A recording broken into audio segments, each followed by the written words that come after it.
کہ انسان اپنے آپ کو تبدیل نہیں کرنے حضرت کی آپ کوشش کرے. بے شک اللہ کی رحمت کوشش سے کریں. مایوس نہیں ہونا چاہیے, گمان اچھا رکھنا چاہیے. آپ شاید میرا سوال نہیں سمجھے, یہ آج کل جو بے راہ روی ہے, جو آج کل حالات ہو گئے ہیں, بالکل جس طرح لوگ لوگوں کو قتل کر رہے ہیں, سڑکوں پہ مار ہم ان رہے کو ہیں, سمجھا سکتے ہیں فیصل نہیں بھائی. لیکن تو کیا وہ یہ توبہ کر کے وہ پھر کنٹینیو کر فیصل لیں؟ بھائی ہم وہ ان کو توبہ ہی سمجھا میں نے سکتے ہیں. توبہ کی, میں اللہ میں آئندہ کسی کو نہیں ماروں گا. فیصل بھائی آپ اسے جو ہے توبہ ہی نہیں کہتے. قرآن دیکھیں مجید توبہ میں اللہ نہیں نے کی, میں فرمایا توبۃ وَلَيْسَتِ النُّصُوح کا مطلب التَّوْبَةُ کیا ہے؟ لِلَّذِينَ يَعْمَلُونَ توبۃ النصوح کا السَّيِّئَاتِ. مطلب کیا ہے؟ توبۃ النصوح کا مطلب یہ ہے کہ اس گناہ کو پھر سے وہ نہ کرے. ہاں فیصل بھائی, یہ میں کہہ رہا بار ہوں بار نا. یہی تو عرض کر رہا ہوں کہ اچھا اس فیصل بھائی گناہ یہاں کو پھر پر سے نا- وہ نہ کرے. ہاں یہی یہاں تو توبۃ کرتے ہیں, النصوح. میں تو یہی تو کہہ رہا ہوں, اس مائنڈ سیٹ کے ساتھ لیکن فیصل بھائی مسئلہ یہ ہے کہ ایک ہم ان کو مہینہ صحیح پیار و رہتے ہیں, اس کے محبت بعد سے پھر بتا وہی شروع. سکتے ہیں. حضرت آپ مجھے بتائیں, پوری دنیا میں رمضانوں میں کتنا ڈسکاؤنٹ ملتا ہے مسلمانوں کو؟ بالکل ایسا ہی ہے. غیر مسلم بالکل ہمیں ایسا دے رہے ہوتے ہیں ڈسکاؤنٹ, بالکل مسلمان ایسا ہی ہے. ممالک میں ہوتا ہے.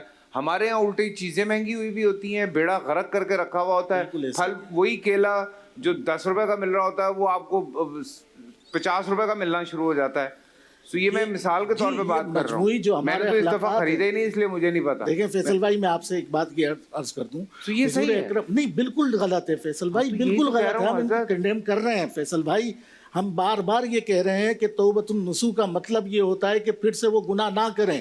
اور اگر آپ نے وہ گناہ کیے ہیں تو اس کا مطلب ہے پورا رمضان آپ نے ضائع کیا ہے, آپ نے برکتوں کے مہینے کو خراب کر دیا ہے, آپ نے اللہ کی رحمتیں اور برکتوں کو اپنے آپ سے از خود دور کر دیا ہے. حضرت میں حضور اکرم بریک سے واپس آ کے ہم کنٹینیو کرتے ہیں, ہمارے پاس تھوڑا سا وقت ہوگا. جی السلام علیکم, ایک دفعہ پھر آپ سب کو خوش آمدید.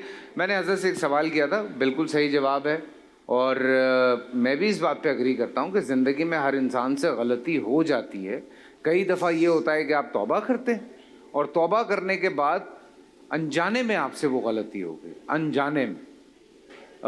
چونکہ ایک مسل میموری بھی ایک چیز ہوتی ہے, تو وہ بھی آپ سے کہیں نہ کہیں کچھ نہ کچھ کروا دیتی ہے. فیصل بھائی اگر اصل میں ایک بات میں عرض کر دوں, چھوٹی سی تشریح حضرت علی کی ایک روایت ہاں. ہے, حضور نے حضرت علی کو وصیت فرمائی, یا علی علی کا بھی حسن الخلق. پھر دوبارہ پلٹ کے آتے ہیں, اے علی حسن خلق کو, لوگوں کے ساتھ معاملات میں اچھے اخلاق کو اپنا لو, اس کو قائم کر لو.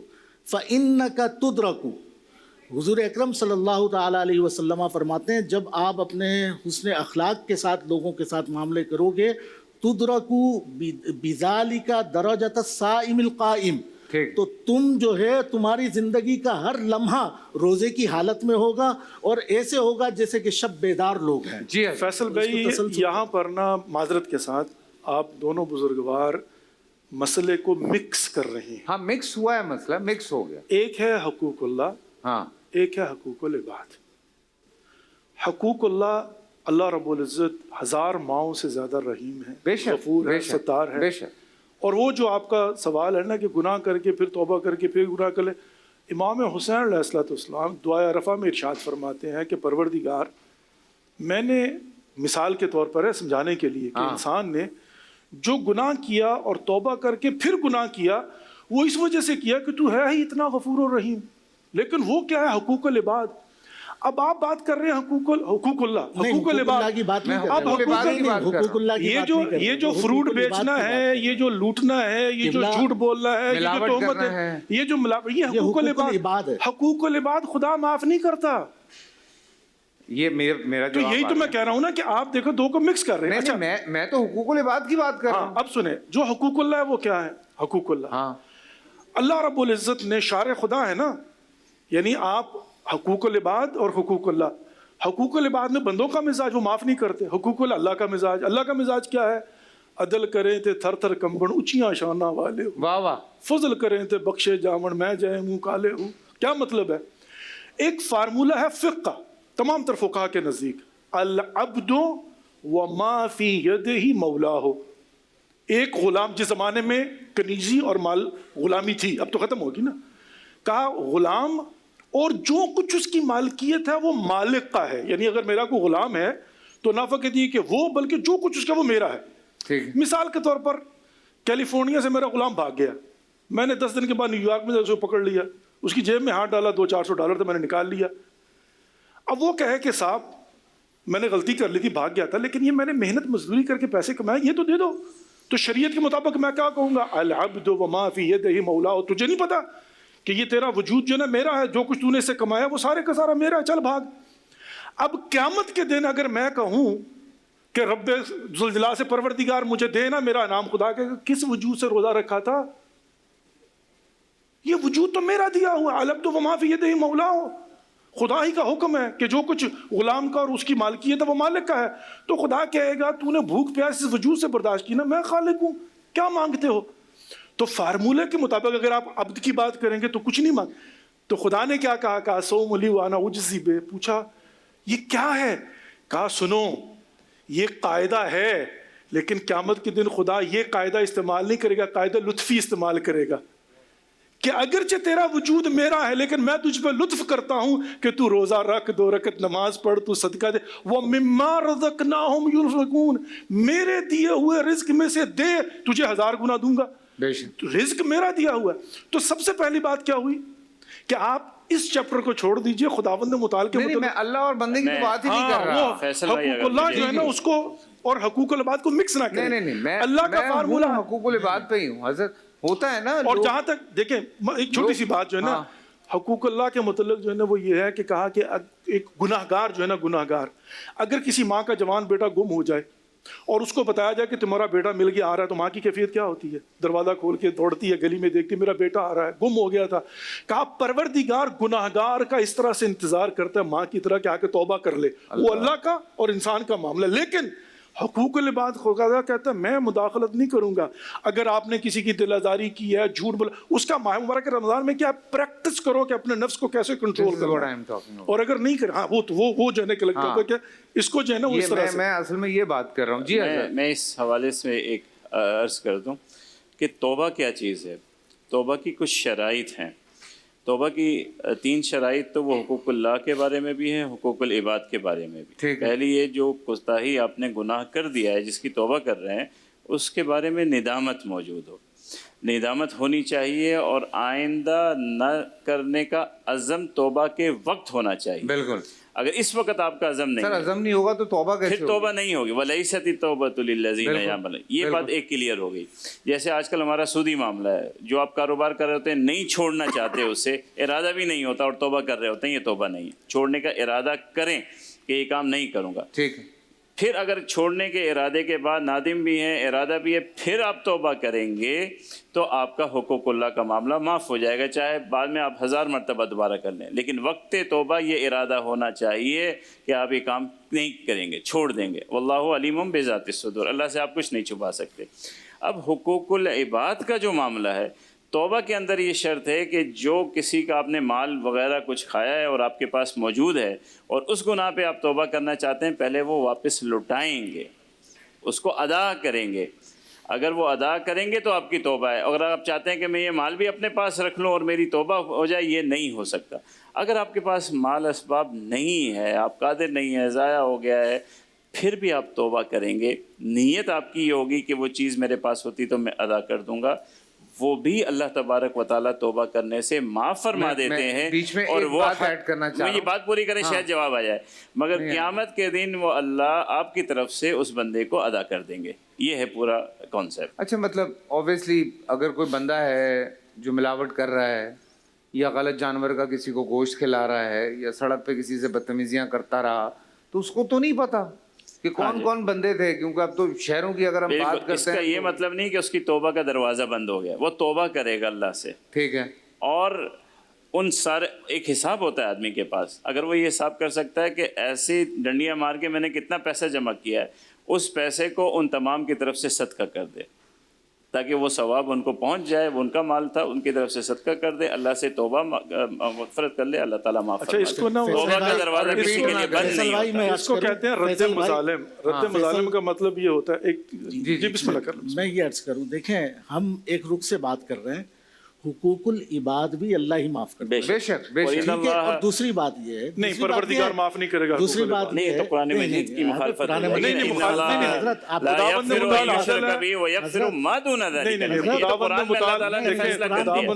جس کا معاملہ قرآن مجید میں آ گیا ہے تو پھر تو کوئی بات ہی نہیں ہے کہ خدا عادل ہے. بالکل. اور عدل الہی کا تقاضا یہ ہے کہ خداوند کی آیت ہے, اور دوسری خداوند بات یہ متعال ہے- اصل میں وہ بات ایک ہی ہو رہی ہے. اچھا جی جی، وہ اور بات دوسری ایک ہی بات ہو رہی میں ہے, عرض وہ کروں بات فیصل تھوڑا سا بھائی، پرسپیکٹو. نہیں دیکھیں خداوند متعال عادل ہے. کی بات ہے۔ اب خداوند متعال جو ہے عدل کے تقاضے کے مطابق یہ تو کر سکتا ہے کہ مقلب القلوب ہے، اس بندے کے قلب کو نرم کر دے کہ بھئی تم جو ہے نا اس کو معاف کر دو. لیکن یہ کہنا کہ خدا چاہے تو کر سکتا ہے، اللہ چاہے لیکن تو کیا نہیں ہو لیکن خدا نے دیکھیں نا خداوند متعال نے خود ہی قوانین وضع کی ہے نا. میں ایک چھوٹی سی مثال دیتا ہوں. جہاں تک میں تو صرف یہ سوچتا ہوں حضرت کے ججمنٹ ڈے پہ اگر اللہ نے کہہ دیا کہ یہ لوگ ہیں جن کے ساتھ تم نے زیادتی کی ہے، جاؤ ڈھونڈ کے معافی مانگو. دیکھیں اس کا طریقہ تو کار جو ہے نا تو آج غیبت تک جتنی فیصل بھی بھائی، آپ کہاں ڈھونڈیں گے اس رد کو؟ میں آپ کو بتاتا ہوں اس کا طریقہ کار ہے. رد مظالم کا مطلب یہ ہوتا ہے آپ نے کسی کی غیبت کی یا کسی کا مال کھایا، ہاں سب سے پہلی بات اس سے معافی مانگے. کہا نہیں معافی مانگ سکا، مر گیا، چھوڑ دینا. دوسری بات، مرا نہیں ہے، وہ زندہ ہے. گیا تو اس کو میں نے جا کے بتا دیا کہ تمہارے ساتھ کہ تھپڑ مارے گا، فساد ہوگا، تو کیا کروں؟ کہا اس کا طریقہ کار دو. نمبر ایک، اس کی طرف سے صدقہ دو. کیوں؟ اگر دنیا میں نہیں دو گے قیامت کے دن اللہ تعالیٰ نہیں دے گا، اللہ آپ کی نیکیاں اٹھا کر اسے دے گا اور اس کو گناہ ٹرانسفر کرے گا. حضرت بھی وہی بات فیصل کر رہے بھائی ہیں. وہی بات ہے. وہ میں آپ سے قیامت ایک کے بات دن عرض نا کروں۔ آپ کی نیکیاں اٹھا کے اس کے دے فیصل دے بھائی، گا. اچھا آپ کہا کہ کتنا صدقہ دوں؟ اب سوال ہے کتنا صدقہ دوں؟ فیصل بھائی ایک کہا بات اگر تم- پلیز ہوں، پلیز. میں کہا یہ اگر- عرض کر رہا ہوں کہ حضرت قبلہ معذرت کے ساتھ یہ احترام ہے بالکل. پورے مہینے فیصل بھائی اور علماء اکرام ہم سب بیٹھ کے یہی بات کر رہے ہیں کہ اخلاق کو سنوارا جائے، اخلاق کو سنوارا جائے. اچھا ہم دوسرے سے اس کے اخلاق کی تبدیل کرنے کی امید رکھیں. سرکار فرما رہے ہیں آپ خود اپنے اخلاق کو تبدیل کرو. اگر کسی نے آپ کے ساتھ زیادتی کر لی آپ معاف کر دیجئے.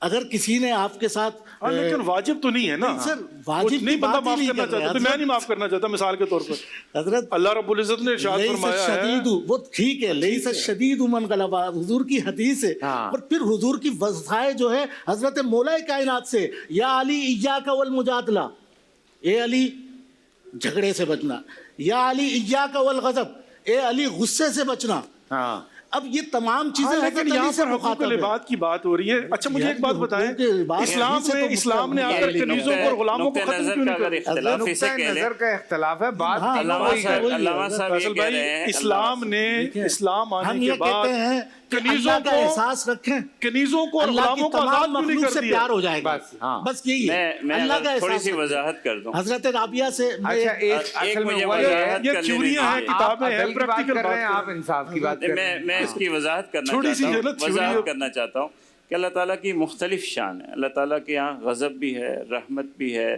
مغفرت بھی ہے، عدل بھی ہے. ہاں. لیکن کچھ چیزیں اللہ نے بڑھائی بھی ہیں. ہاں. رحمتی وسعت کل شیء، اللہ نے خود فیصلہ یہاں پر فرمایا بات تو حقوق العباد کہ کی ہو رہی حضرت- ہے. مجھے بات کرنے، مجھے وضاحت کر لینے اصل دیجیے. میں اللہ حقوق کی العباد ہے نا. رحمت، اللہ کی یہ رحمت بات کا ہمارے ظہور یہاں ڈاکٹر صاحب حضرت دیکھیے، انسان سے ڈاکٹر صاحب، ہوگا. میں ایک بات- جملے اللہ کی میں رحمت ایک کا جملے میں ظہور آپ وضاحت سے اور کرنا ہم سے چاہتا ہوں ہوگا. کہ اللہ آپ ہمارے سے اور ہم سے یہاں ہوگا. ہماری فہم میں حقوق العباد اللہ کی مغفرت کی دسترس میں ہے. بے شک ہے. یہ تو وہ اس کا تو منکر ہو سکتا ہے. بغیر رد مظالم کیے بھی اللہ تعالیٰ معاف کرتے ہیں، اور یہ قرآن مجید کی آیت کے مصداق کے موافق ہے، اور یہ اللہ تعالیٰ کے عدل کے خلاف لاہور نہیں. کی طرف بڑھنا ہے، میں اذان کی طرف. یرحم یرحم، ہاں. رحم کی ایک میں آ رہا ہوں آپ کی طرف بھی آ رہا ہوں. وہ بس مجھے یہ بتا دیں کہ یہ جو پورا مہینہ ہم پریکٹس کرتے ہیں اس کو کیسے کنٹینیو کریں، بیکاز آپ کو پتہ ہے 2.5 مہینے کے بعد پھر حج آ جاتا ہے، اور حج پہ ہمیں رمضان سے حاصل کی ہوئی بہت ساری سعادتیں، بہت ساری محنتیں کام آتی ہیں. تو آپ مجھے بتائیں کہ ان چیزوں کو کیسے پورا سال کنٹینیو کیا جائے، کہاں کہاں انسان اپنے آپ کو روک سکتا ہے. میرے پاس صرف چند منٹ رہ گئے. دیکھیں بات یہ ہے کہ ماہ مبارک رمضان در حقیقت ایک ریفریشر کورس ہے، ایک ٹریننگ کا مہینہ ہے. بالکل. اللہ رب العزت نے آپ کو ٹریننگ کس بات کی کروائی ہے؟ دیکھیں امپلیمنٹیشن کو چھوڑ دیں، وہ نہ آپ کا کام ہے نہ میرا کام ہے. پوری دنیا میں ہر طرح کے لوگ ہیں. آپ نہ ڈھونڈ سکتے نہ کہہ سکتے. پاکستان کا اپنا ماحول ہے، ایران کا اپنا، افغانستان کا اپنا، ہندوستان کا اپنا، امریکہ کا اپنا، یورپ کا اپنا. آپ امپلیمنٹ نہیں کر سکتے. ہر جگہ پر نہ چور بازاری ہوتی ہے، نہ ملاوٹ ہوتی ہے، نہ جھوٹ ہوتا ہے، نہ یہ غیبتیں ہوتی ہیں. تو آپ نہیں کہہ سکتے نا کہ ساری دنیا یہ کر رہی ہے. تو یہاں پر آ کر ہم فارمولہ دیکھیں گے. فارمولہ یہ ہے کہ اللہ رب العزت نے ماہ مبارک رمضان میں آپ کو سکھایا کیا ہے. بالکل. یہ سکھایا ہے کہ مطیع محض پروردگار. فریج فل ہے، دسترخوان پڑا ہوا ہے، ٹائم ہو گیا افطاری کا، سامنے روح افزا کی بوتل رکھی ہوئی ہے، ہر چیز پڑی ہوئی ہے، لیکن چونکہ حکم خدا نہیں ہے تو اطاعت پروردگار میں اپنے نفس کو اور جائز خواہشات کو کنٹرول کرنا. تو جب میں جائز خواہشات کو اللہ کی رضا کے لیے کنٹرول کر رہا ہوں, اب اس کو امپلیمنٹ کریں. خدا نہ خواستہ اگر حرام ہو, میں ڈرائیو کر رہا ہوں, مجھے حلال ریسٹورنٹ امریکہ میں نہیں مل رہا, تو میں بچوں سے کیا کہوں گا, یار مر تو نہیں جاؤ گے, 16 گھنٹے کا روزہ رکھا تھا نا, 2 گھنٹے صبر کر لو, بعد میں حلال ہی کھائیں گے. بے صبری نہیں کرنی. صبر, صبر کسے کہتے ہیں؟ کہتے ہیں اس ستون کو کہ جس کے اوپر چھت ہوتی ہے, کہ بوجھ کو برداشت کرتا ہے لیکن ہلتا نہیں ہے. تو کہا صبر کرو, ایمان کو اس طرح سے قوی کر لو کہ سامنے سے ٹیمپٹیشن آ رہی ہے, حرام آ رہا ہے, 11 مہینے شیطان لے کے آ رہا ہے, پیسے کی رشوت لے کے آ رہا ہے, خوبصورت لڑکیاں دل لبانے کے لیے اور پتہ نہیں کیا کچھ جناب جو ہے وہ حرام کام کرنے کے لیے آپ کو جو ہے نا وہ اٹیمپٹ کر رہی ہیں. تو یہاں پر کیا کرنا ہے؟ نہیں, اب یہ آنکھ حرام نہیں دیکھے گی, اب یہ کان حرام نہیں سنے گا, اب یہ زبان حرام نہیں بولے گی, اب یہ جسم جو ہے وہ حرام کے لیے استعمال ہوگا. کیوں؟ چونکہ میں پریکٹس کر چکا ہوں مطیع پروردگار ہونے کا, تقوی پرہیزگاری کو اختیار کرنے کا, حرام سے دوری کرنے کا. That's what it is. اس کو بچا کے رکھنا ہے اس شیلٹر. بہت اچھا ریپ ہے, بہت اچھا ریپ ہے, خدا کی قسم بہت خوبصورت بات ہے. یہ کیا بات ہے حضرت, یہ بالکل ہی خوبصورت بات کی ہے شاہ صاحب نے. اور یہ رمضان المبارک پورا مہینہ سراپا صبر ہے, اور یہ صبر ہی ہمیں سکھاتا ہے. گفت اے نور حق دفع حرج, اے اللہ کے نور تنگیوں کو دور کرو. الصبر مفتاح الفرج. یہ جو صبر ہے یہ چابی ہے کشادگی کی. سبحان اللہ. تو آپ اپنی ذات میں صبر کو اپنا لیں, آپ اپنا لیں گے, آپ کے ارد گرد کا معاشرہ انشاءاللہ بالضرور درست ہو جائے گا. سبحان اللہ. یہاں آج میں حضرت وہ بات ہے نا کہ جو بھی شروعات کرنی ہے اپنے آپ سے اپنے آپ سے شروع کیجئے. بار بار یہ میں آپ سے ایک بات عرض کروں, حضرت رابعہ کا واقعہ ہے, بس مختصر کرتا ہوں. ہاں بالکل. ان کے پاس ایک شخص گیا اور اس نے کہا کہ کسی کے لیے دل میں کوئی برائی ہے؟ تو حضرت رابعہ نے کہا کسی کے لیے نہیں. اس نے کہا قرآن مجید میں ان الشیطان للانسان عدو مبین, کہ شیطان تو انسان کا سب سے بڑا دشمن ہے, اس کے لیے بھی کوئی برائی نہیں ہے. تو ان کا جواب سنیے, وہ کہتی ہیں شیطان کے لیے مجھے کبھی فرصت ہی نہیں ہوئی, میں تو اللہ کی یاد میں. الرحمن علی العرش استویٰ, اس نے تو میرے قلب پر جو ہے استوا کیا. کیا بات, میں نے اس کے لیے اپنے قلب کو فرش راہ کیا ہوا. واہ واہ. تو جب اللہ ہی اللہ ہوگا تو اللہ کی مخلوق سے پیار کیوں نہیں ہوگا؟ اس دن ایک حضرت آئے تھے نا, وہ فرمانے لگے, میں آپ لوگوں کا شکریہ ادا کرتا ہوں, بہت بہت شکریہ, تھینک یو سو مچ. انہوں نے کیا خوبصورت بات کی تھی کہ مومن کے لیے شیطان پورا سال ہی قید ہوتا ہے. میں نے کہا بات ہی ختم ہو گئی نا, بالکل ایسے بات ہی ختم ہو گئی. اور پاکستان میں بائی دا وے شیطان بھی پریشان ہے کہ بھائی مجھے تو آئیڈیا یہاں سے مل رہا ہے. لیکن چلے چھوٹا سا بریک لیتے ہیں. میں چاہ رہا ہوں کہ آج میں اپنی ٹیم کی آپ سے ملاقات کرواؤں. لاہور میں اذان مغرب کا وقت ہے, واپس آتے ہیں, تو میں چاہ رہا ہوں کہ اپنی ٹیم سے آپ لوگوں کو ملواؤں, جن کی پوری محنت ہے, جن کی وجہ سے یہ پوری ٹرانسمیشن کمپلیٹ ہوئی ہے. میرا ان کا ساتھ رہا ہے. تھوڑی سی ان سے باتیں کرتے ہیں. بس بہت بہت شکریہ حضرت, بہت بہت شکریہ, آپ لوگوں کی بڑی نوازش, آپ لوگ تشریف لائے. بس اذان سن کے تو واپس آتے ہیں.